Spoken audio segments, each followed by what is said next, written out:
বিদ্বেষমূলক বক্তব্য প্রচারে ভারত সরকার শেখ হাসিনাকে বাধা দেবে এবং বন্দি বিনিময় চুক্তির আওতায় যথাসময়ে তাকে বাংলাদেশে ফেরত পাঠাবে বলে আশা করেন স্থানীয় সরকার উপদেষ্টা আসিফ মাহমুদ সজীব ভুঁইয়া। অন্যদিকে পরিবেশ এবং পানি সম্পদ বিষয়ক উপদেষ্টা সৈয়দা রিজওয়ানা হাসান মনে করেন, ভারতের পররাষ্ট্র সচিবের সফরের মধ্য দিয়ে দুই দেশের সম্পর্কে নতুন যাত্রা শুরু হলো। শেখ হাসিনা সরকারের পতনের পর থেকে বাংলাদেশ ভারত শীতল সম্পর্কের মাঝে সম্প্রতি ঢাকা ঘুরে গেলেন ভারতের পররাষ্ট্র সচিব বিক্রম মিস্ত্রি। তার এই সফর দুই দেশের মধ্যে উষ্ণতা বাড়াবে বলে মনে করছেন অন্তর্বর্তী সরকারের পরিবেশ এবং পানি সম্পদ বিষয়ক উপদেষ্টা সৈয়দা রিজওয়ানা হাসান। বৃহস্পতিবার সচিবালয়ে এক সভা শেষে সাংবাদিকদের প্রশ্নের জবাবে তিনি বলেন, সম্পর্কের নতুন যাত্রার প্রক্রিয়া শুরু হয়েছে। ভারতের সাথে তাদের যে পররাষ্ট্র সচিব এসেছিলেন, সেখানে সম্পর্কটা পুনর্মূল্যায়নের এবং নতুন করে যাত্রা শুরুর একটা প্রক্রিয়া শুরু হয়েছে।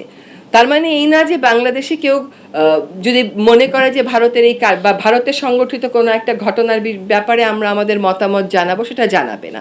এটা সবসময় জানাবে, যে কোনো দেশের ক্ষেত্রেই আমরা সেটা জানাতে পারি। হ্যাঁ, সরকারের প্রভাবশালী এই উপদেষ্টা বলেন, বাংলাদেশের যে শাসকের বিরুদ্ধে গণ আন্দোলন হয়েছিল, গণহত্যার জন্য যিনি দায়ী, বিতাড়িত সেই শাসককে আশ্রয় দেয়ায় ভারতের প্রতি এদেশের মানুষের ক্ষোভ থাকা স্বাভাবিক। তবে দুই দেশই চাইবে সম্পর্ক ভালো হোক, মন্তব্য করেন তিনি।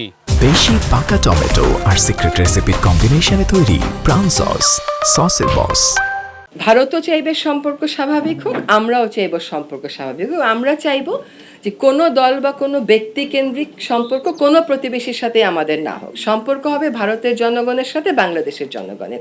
সরকারগুলো সেখানে সহায়ক ভূমিকা পালন করবে। এদিকে ভারতীয় গণমাধ্যমে বাংলাদেশ সম্পর্কে অপপ্রচারকে কিভাবে দেখছে অন্তর্বর্তী সরকার, এমন প্রশ্নের জবাবে স্থানীয় সরকার উপদেষ্টা আসিফ মাহমুদ সজীব ভুঁইয়া বলেন, পরিস্থিতি উস্কে দেওয়ার চেষ্টা করছে দেশটির গণমাধ্যমগুলো। এই বিষয়টা এখন খুব স্পষ্ট ইন্টারন্যাশনালি, যে বাংলাদেশকে নিয়ে সংখ্যালঘু সব বিভিন্ন বিষয় নিয়ে যে প্রোপাগান্ডা করা হয়েছে, এটা ইন্টারন্যাশনালি ন্যাশনালি খুব স্পষ্ট একটা বিষয়। এবং এটা নিয়ে এখন আমি ভারতীয় কয়েকটা গণমাধ্যমেও এই পরিবর্তনটা দেখতে পেয়েছি যে তারাও এটাকে অ্যাড্রেস করছে যে প্রোপাগান্ডা হয়েছে।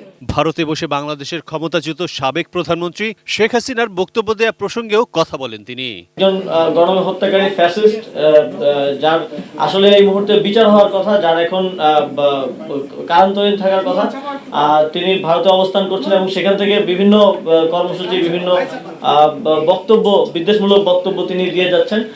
এই বিষয়টাকে বাংলাদেশের পক্ষ থেকে ভারতের পররাষ্ট্র সচিবকে বলা হয়েছে এবং তিনি সেটা ভারতে উত্থাপন করেছেন। আমরা আশা করি যে এই ধরনের কোনো বিদ্বেষমূলক বক্তব্য প্রচারে ভারত তাকে বাধা দেবে এবং যথাসময়ে বাংলাদেশের সাথে ভারতের যে বন্দি বিনিময় ট্রিটি আছে, সেই ট্রিটি অনুযায়ী তাকে বাংলাদেশে ফেরত দেওয়া হবে। আরিফ জামাল, এটি নিউজ, ঢাকা।